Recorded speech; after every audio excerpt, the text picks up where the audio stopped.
ভগবান শ্রীকৃষ্ণের বাল্য বন্ধু ছিলেন সুদামা। দ্বারকায় ভগবান শ্রীকৃষ্ণ রাজা হওয়া বহুদিন গত হয়ে গেছে, দুই বন্ধুর সঙ্গে কোনো যোগাযোগ নেই।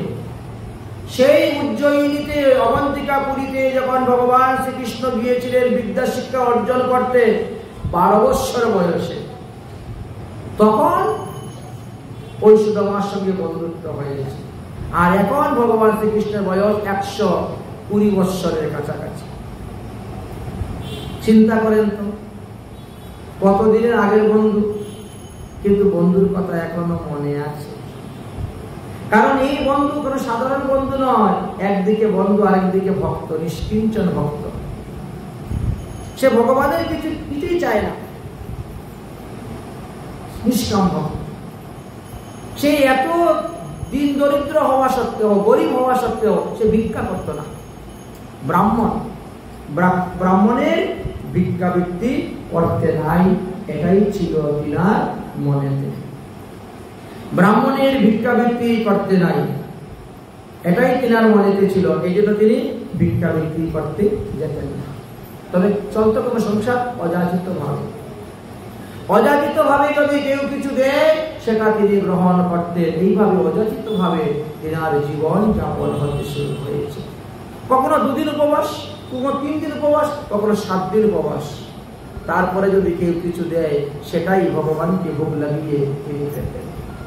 मेरा छोटा सा संसार हरि आ जाओ एक बार, मेरा छोटा सा संसार हरि आ जाओ एक बार, हरि आ जाओ, हरि आ जाओ, हरि आ जाओ एक बार, मेरा छोटा द्वार हरि आ जाओ, मेरा टूटा रे घर द्वार हरि आ जाओ एक बार, मेरा टूटा सा संसार हरि आ जाओ एक बार, हरि आ जाओ, हरि आ जाओ, हरि आ जाओ एक बार, मेरा टूटा रे घर द्वार हरि आ जाओ एक बार। তাই টুটা ঘর দ্বার হরি তুমি একবার আসো, কিন্তু ভগবান আসছেন না। কেন? ভগবান পরীক্ষা করছেন, পরীক্ষা করছেন। আর সুদামাও ভক্তের মতন ভক্ত, তিনিও ভগবানের কিছু কিছু চান। তিনার স্ত্রীর নাম ছিল সুশীলা। তিনি বলছেন, অগো কোন সাধুগুরু বৈষ্ণব যদি আমাদের বাড়িতে আসে তাকে দেওয়ার মতো কোনো কিছু আমাদের কাছে নেই। শুনেছি তোমার বন্ধু নাকি দ্বারকায় রাজা হয়েছে, তিনি প্রতিদিন সকালে ব্রাহ্মণ বৈষ্ণবদেরকে দান করেন, হাজার হাজার টাকা, লক্ষ লক্ষ মন চাউল ডাল, সোনা রূপা কাপড় চোপড় অর্থ। যাও না বৈষ্ণব সেবার জন্য কিছু নিয়ে আসো। সুদামা বলছে, ভগবানের কৃপা হলে এমনি হবে। যদি না তো নাম দয়ানি तू दया भी करेंगे कभी ना कभी, जभी ना कभी नाम दर आनी दिए। अरे भगवान नाम बोले दया निधि, अतः আমরা যদি তার ভজন করে যেতে পারি তাহলে তিনি কোনোদিন না কোনোদিন আমাদেরকে দয়া করবেন। হয়তো আমি সেইভাবে ভজন করতে পারছি না, এই জন্য তিনি আমাকে দয়া করছেন না। এই জন্য আমি দিন দুটো হয়েছি, নিশ্চয়ই পূর্বজন্মে আমার কোনো পাপের ফল ছিল। যদি না তোমরা নাম দয়া নিধি তো দয়া भी करेंगे कभी ना कभी, যদি না তোমরা নাম दया निधि दया भी करेंगे कभी ना कभी, दुखहारी बड़ी दुखिया जनके, दुखिया की बड़ी दुखिया जनके,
তাই ভগবান নাম হলো দয়ানিধি।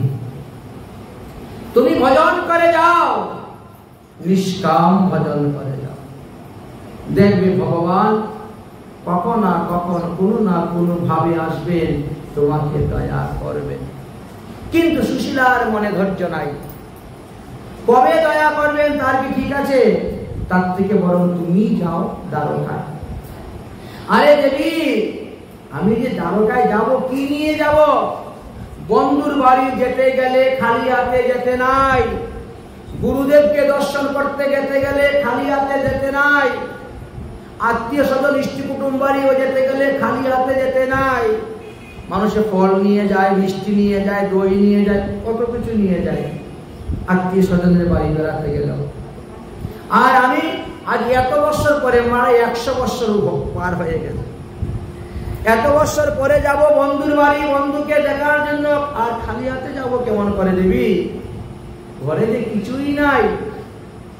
ওগো, আমি একটু ভিক্ষে করতে যাব? না, ব্রাহ্মণের ভিক্ষে করা নিষিদ্ধ। ব্রাহ্মণ করবে যজন, যাজন, অধ্যয়ন, অধ্যাপন, দান লেনা, দান দেনা, এই সব কর্ম হলো ব্রাহ্মণের। দান গ্রহণ করা ব্রাহ্মণের অধিকার আছে, ভিক্ষা করা ব্রাহ্মণের কর্তব্য নয়। আরে আমার জন্য কি ভিক্ষা করব? আমি ভিক্ষা করব তোমার বন্ধুর জন্য। হ্যাঁ, তা করা যায়, তা করা যায়। এবার তিনি বেরোলেন ভিক্ষা করতে। ভিক্ষা করতে গিয়ে 4 মুষ্টি চিপিটক পেলেন, মানে চিরা,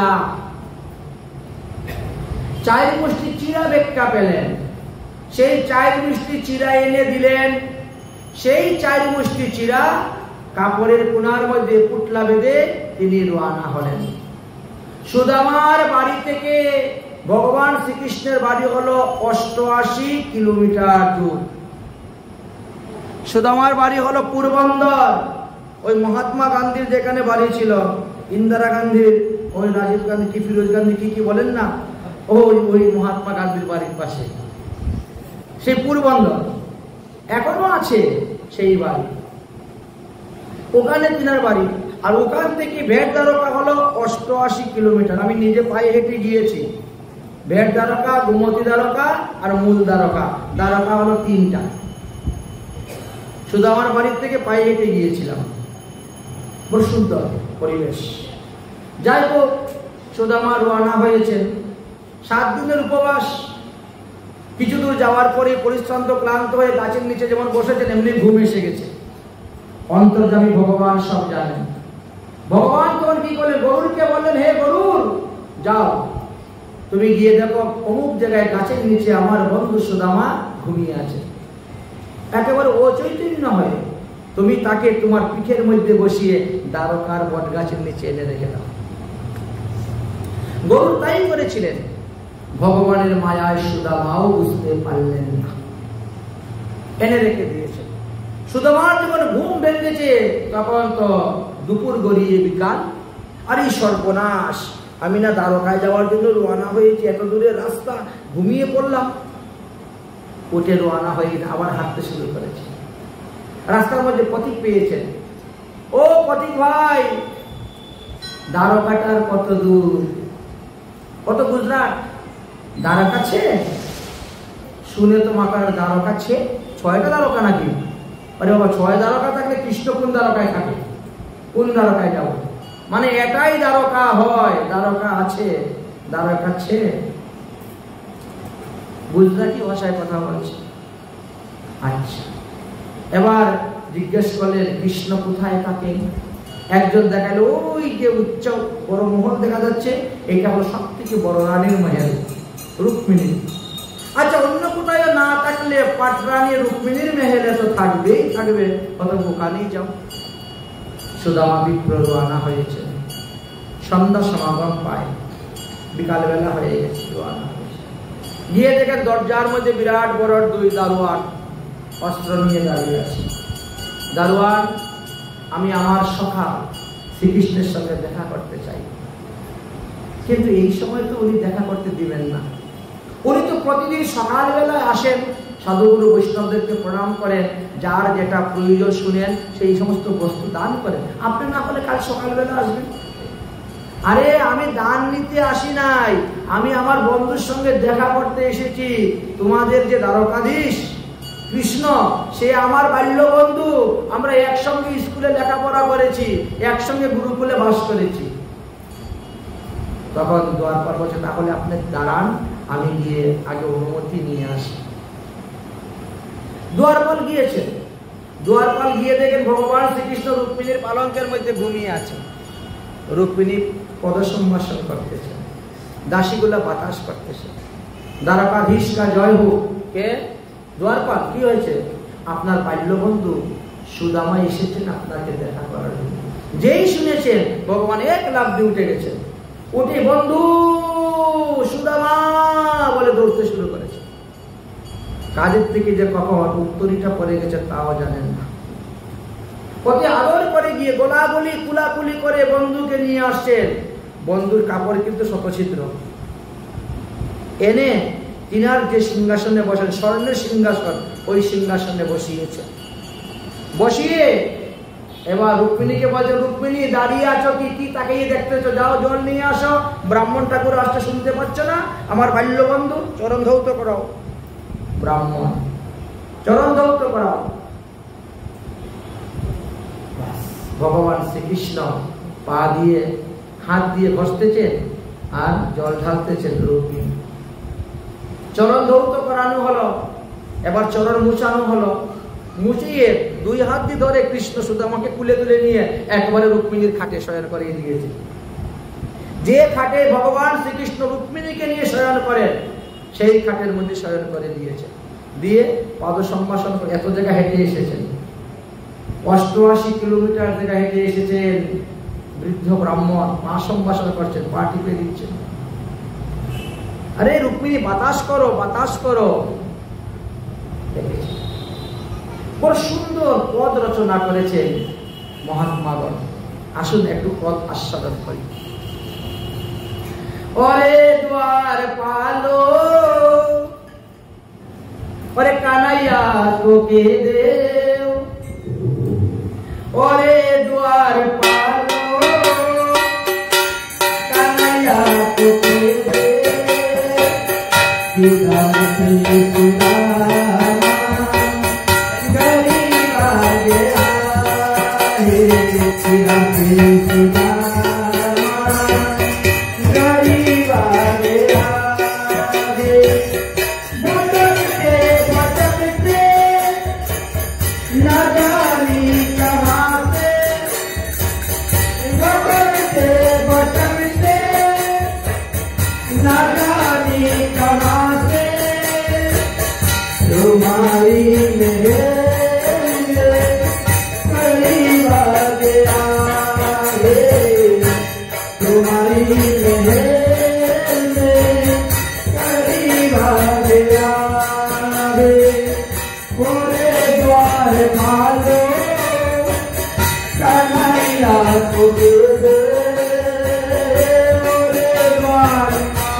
Bye.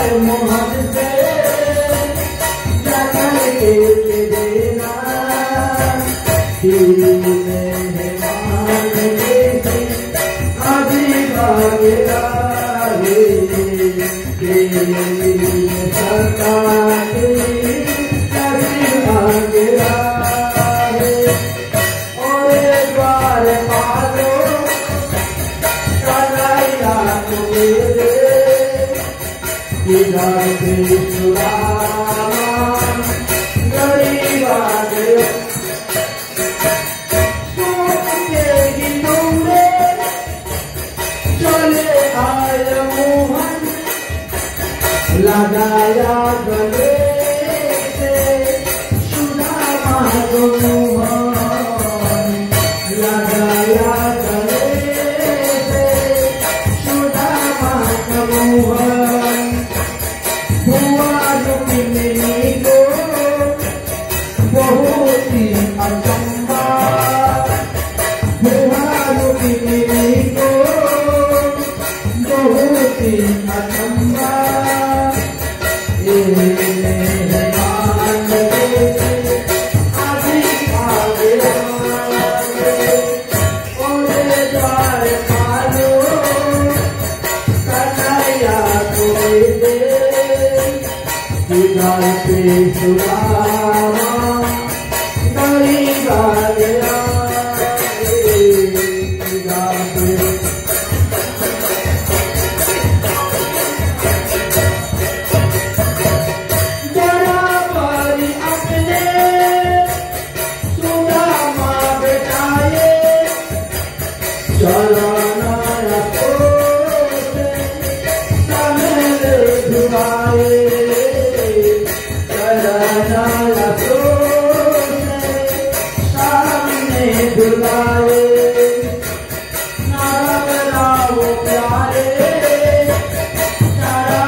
বন্ধু তুমি কি বিয়ে করেছো?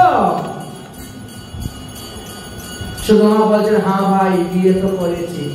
তা বন্ধু তুমি বিয়ে করলে আমাকে নিমন্ত্রণ দিলে না? সুদামা বলছে আমাদের গরিবের বিয়ে আর কি, একটু তিল হর্তকি দিয়ে কোন রকম সেরে নেওয়া হয়, তোমাদের তো রাজরাজার মতন বিয়ে নয়, আমাদের গরিবের বিয়ে, কি আর নিমন্ত্রণ দিব। ও আচ্ছা, তা নিশ্চয়ই বৌদি আমার জন্য কিছু পাঠিয়েছেন? না না পাঠাবে, আমি গরিব মানুষ কি পাঠাবে, কিন্তু 4 বছর চিরা কিন্তু বৌদি পাঠিয়েছে। ভগবান তো অন্তর্যামী, সব জানেন, তবু ভক্ত মুখে শুনতে ভালোবাসে। নিশ্চয়ই বৌদি আমার জন্য কিছু পাঠিয়েছে। না না কিছু পাঠান নাই, আরো ভালো করে লুকাচ্ছে বগলের চিপায়, কিছু পাঠান নাই। বৌদি তো কিছু না কিছু অবশ্যই পাঠাবে, কিন্তু লুকাচ্ছে। ফস করে ভগবান পুটলাটা ধরে টান মেরে নিয়েছে, এইটা কি তাহলে? আসার পর থেকে এটাকে একবার এদিকে লুকাচ্ছে, একবার ওদিকে লুকাচ্ছে, ওদিকে লুকাচ্ছে, তাহলে এইটা কি ব্যাপার হয়েছে? ভগবানের এমন বৈভব দেখে 4 বছর চিরা দিতে তার লজ্জা লাগতেছে, দিবে কেমন করে বের করে 4 বছর চিরা? আর ভগবান বলছেন বন্ধু তুমি তো জানো, পত্রম পুষ্পম ফলম প্রিয়ম যে মে ভক্তি প্রয়োচ্ছতি। আমার ভক্ত যদি ভক্তির সহিত প্রেমের সহিত আমাকে একটা তুলসী পাতা দেয়, 1 গণ্ডূষ গঙ্গার জল দেয়, আমি তাহার সাদরে গ্রহণ করি।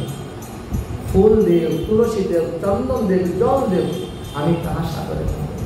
যে ভক্ত আমারে যেভাবে ভজে আমিও তারে সেইভাবে ভজি, এ মোর স্বভাবে। তাই বৌদির দেওয়া জিনিসটা তুমি লুকাচ্ছ কেন?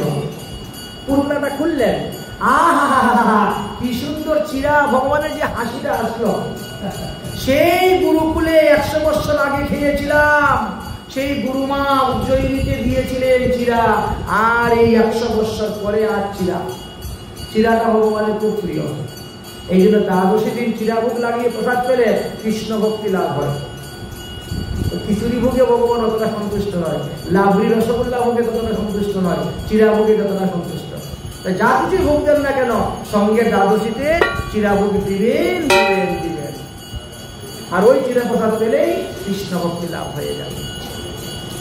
ভগবান এক মুষ্টি নিয়েই মুখে দিয়ে চাবাচ্ছেন, মনে মনে বলছেন আমি এই পৃথিবীর সমস্ত ঐশ্বর্য আমি দান করে দিব সুদামা।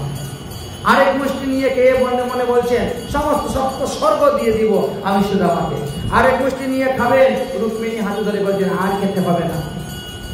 ভক্তের বাসনা পূরণের জন্য ওই 2 মুষ্টি চিরাই যথেষ্ট, বাকিগুলো আমাদেরকে দিয়ে দেন, আপনার প্রসাদ রূপে আমরা গ্রহণ করব। পরীক্ষিত মহারাজ বলছে বড় আশ্চর্য কথা, ভগবান এত প্রীতির সঙ্গে তো খাচ্ছেন, তো তার হাত ধরে আটকাবে কেন? চিরার কি দেশে অভাব করেছে নাকি?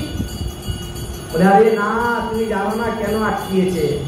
রুক্মিণী মনে মনে চিন্তা করছে যে 3য় মুষ্টি চিরা খেয়ে যদি বলেন বৈকুণ্ঠ ধাম আমি তোমাকে দিয়ে দিব, তাহলে রুক্মিণীকে থাকবে কোথায়? রুক্মিণী তো লক্ষ্মী দেবী, তিনি তো লীলা করার জন্য এসেছেন, এই জন্য আটকিয়ে দিয়েছে। 3য় মুষ্টি চিরার খাওয়ার দরকার নেই। সুদামার সঙ্গে সারা রাত্রি গল্প চলল ওই গুরুকুলের কথা। গুরুকুলে যে গুরুমা চানা বেজে দিয়েছিলেন, এক এক দিন এক এক ভক্তের পালা পরে সুদামা আর কৃষ্ণের পালা পড়েছিল শুকনো লাকড়ি জঙ্গল থেকে আনতে। শুকনো লাকড়ি আনতে গিয়ে রাত্রি হয়ে গেছিল, 2 জন 2 গাছের মধ্যে ছিলেন। কৃষ্ণের ভাগেরটা সুদামা খেয়ে ফেলেছিল। এই প্রথম গল্প শুরু হয়েছে। গল্প করতে করতে করতে করতে সুদামা বলছে কানাই তুই বিয়ে করিস নাই? বিয়ে করেছি তো। বলে তাহলে তোর বউ দেখাই না? বলে কেন? ওই যে পায়ে জল ঢালছিল ওইটাই তো আমার। ও আচ্ছা আচ্ছা, বাতাস করছিল যে ওইটা আমার। তুই একটাই বিয়ে করলি? শুনলাম রাজরাজারা নাকি অনেক বিয়ে করে, তুই রাজাকে একটা বিয়ে করলি? বলে না, আমিও অনেক বিয়ে করেছি। বলে কটা বিয়ে করছিস? বলে কাল সকালে দেখবে, তুমি বলে নিও। কাল সকালে আমার সবগুলা বউ আসবে তোমাকে প্রণাম করতে, তুমি তাদেরকে আশীর্বাদ দিবে, ব্রাহ্মণের আশীর্বাদ। অতএব তুমি আশীর্বাদ করবে। কাল সকালবেলা তোমাকে সিংহাসনে বসাবো, আর সবাই লাইন ধরবে, একজন একজন আসে প্রণাম করবে, আমি তাদের পরিচয় দেবো। কার নাম কি, তার বাপের নাম কি, আমার শ্বশুর বাড়ি কোথায় ছিল, কটা ছেলে হয়েছে, কটা মেয়ে হয়েছে, ওই ছেলের কি নাম, সব পরিচয় দিয়ে দেবো আপনাকে। বলেছে এখন পরের দিন সকালবেলা শুধু আমাকে স্নান টান করিয়ে ভালো কাপড় চোপড় পরিয়ে একেবারে সামনে সিংহাসনে বসিয়ে দিয়েছেন। আর সবাইকে বলেন এই আমার বন্ধু আসছে, সবাইকে প্রণাম করতে হবে, লাইন ধরে দাঁড়াও। একসঙ্গে লাইন ধরে দাঁড়িয়ে ভগবান শ্রীকৃষ্ণের পাশে দাঁড়িয়ে আছেন। আসছে এই দেখেন, ইনি আমার প্রথম রানী, এনার নাম হলো রুক্মিণী। ইনার ঘরে 10টা পুত্র, একটা কন্যা। ওহো সৌভাগ্যবতী হব, সৌভাগ্যবতী হব, ব্রাহ্মণের আশীর্বাদ আর সৌভাগ্যবতী। যাও যাও যাও। এই যে ইনি হলেন 2য় স্ত্রী, ইনার নাম হয়েছে জাম্বুবতী। কল্যাণমস্তু কল্যাণমস্তু। এই যে তৃতীয় ইনি সত্রাজিৎ রাজার কন্যা, এনার নাম হলো সত্যভামা। 3য় স্ত্রী। অখণ্ড সৌভাগ্যবতী, অখণ্ড সৌভাগ্যবতী। 4র্থ জন এই যে ইনি হলেন কালিন্দী। এইভাবে একজন একজন আসছেন আর পরিচয় দিচ্ছেন। স্বদেশ্য করতে না করতেই তো হাতে ব্যথা হয়ে গেছে। হাত তুলে তুলে আশীর্বাদ দেওয়া চারটিখানি কথা নয়, বারবার। এখন হাতে ব্যথা হয়ে গেছে। সুদামা বলছে ভাই লাইন তো এখনো শেষ হয় নাই, হাতে ব্যথা হয়ে গেছে, আর কত বাকি আছে? মাত্র শুরু হইল, 16,108। সর্বনাশ, এত সারাদিন শেষ গেলেও লাইন শেষ হবে না। এতজনকে প্রণাম করা, ভাই আমার দ্বারা হচ্ছে না, আমার হাতে ব্যথা হয়ে যাচ্ছে। কৃষ্ণ বলছে তাহলে কি করবো? সুদামা বলছেন তুমি তো হলে তাদের অর্ধ অঙ্গ, তারা হলো তোমার অর্ধ অঙ্গ। স্ত্রীকে অর্ধাঙ্গী বলা হয়, তুমি একটা প্রণাম করলে তো হয়ে যায়। হ্যাঁ ঠিক কথাই তো, হ্যাঁ ঠিক ঠিক ঠিক। স্বামী যদি পুণ্য করে তো অর্ধেক পুণ্য তো স্ত্রী এমনি পেয়ে যায়। তাই ভগবান শ্রীকৃষ্ণ সুদামাকে প্রণাম করলেন। এই তোমরা যে যেখানে আছো ওখান থেকে প্রণাম করে নাও। একবারে প্রণাম হয়ে গেল। 3 দিন বাস করলেন। 3 দিন বাস করার পরে সুদামা যাওয়ার জন্য বিদায় চাইলেন। ভগবান শ্রীকৃষ্ণ তাকে হাসি মুখে বিদায় দিলেন, কিন্তু কিচ্ছু দিলেন না। বলো আমার অগ্রসর হয়ে গেলেন, চলো চলো তোমাকে আগিয়ে দিয়ে আসি। সুদামা মনে মনে চিন্তা করছে মনে রাস্তায় দিয়ে দিবে, তাহলে এদের সামনে দিয়ে আমাকে ছুটু করবে কেন? ওই এই জন্য মানে কারো সামনে দিচ্ছে না, রাস্তায় গিয়ে লুকিয়ে লুকিয়ে কিছু দিয়ে দিবে। তো রাজাদের কাছে তো অনেক কিছু এমন বস্তু আছে, 7 রাজার ধন এইটুকুর মধ্যে, এমন জিনিসও আছে। কিন্তু দিলেন না, হাসি মুখে বিদায় দিয়ে দিলেন। সুদামা যাচ্ছেন আর মনে মনে চিন্তা করছেন বাড়িতে গিয়ে পত্নীকে কি জবাব দিই। কি জবাব দিব? আর এদিকে ভগবান শ্রীকৃষ্ণ এসে ঘরে বসে কান্না করতেছেন। রুক্মিণী বলছে, বন্ধু চলে গেছে বলে এত কাঁদতেছ? এতদিন পরে বন্ধুকে পেলে, 3 দিন দেখা হলো, সাক্ষাৎ হলো, বন্ধু চলে গেছে বলে কাঁদতেছ? কৃষ্ণ বলছে, আরে না রে, আমি যেখানে বন্ধুকে পরীক্ষা করতে গিয়ে আমি পরীক্ষা ফেল হয়ে গেলাম।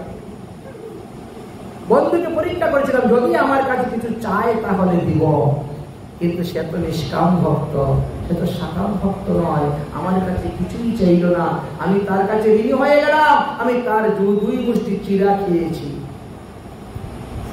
আর চিড়ার বিনিময়ে আমি কিছু দিতে পারি না, আমি তার কাছে ঋণী। তখন রুক্মিণী বলছেন, তাহলে বিশ্বকর্মাকে ডাকো, যুগমায়াকে ডাকো, ডাকে পাঠাইল ধনরত্ন। যুগমায়া বিশ্বকর্মাকে ডাকিয়ে পাঠালেন, আর সেই রকম সুদামার ঐশ্বর্য হয়েছিল। কিন্তু সুদামা সেই ঐশ্বর্য পাওয়া সত্ত্বেও তিনি ওই ঐশ্বর্য ভোগ করেন নাই। তিনি সমস্ত ঐশ্বর্য ব্রাহ্মণদেরকে দান করে দিয়েছিলেন। আর সবাই বলে, জয় সুদামা, জয় সুদামা। বলে, না, আমার জয় নয়, জয় দ্বারকাধীশ ভগবান।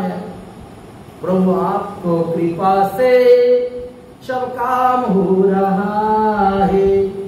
অখণ্ড লঙ্গর করেছে, ভান্ডারা দিনটা 24 ঘন্টা চলছে, খাও কত খাবে।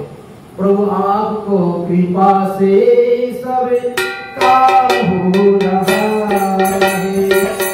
करते हैं तुम कन्हैया, करते हैं तुम कन्हैया, मेरा नाम हो रहा है। आपको कृपा से सब काम हो रहा है। आपको कृपा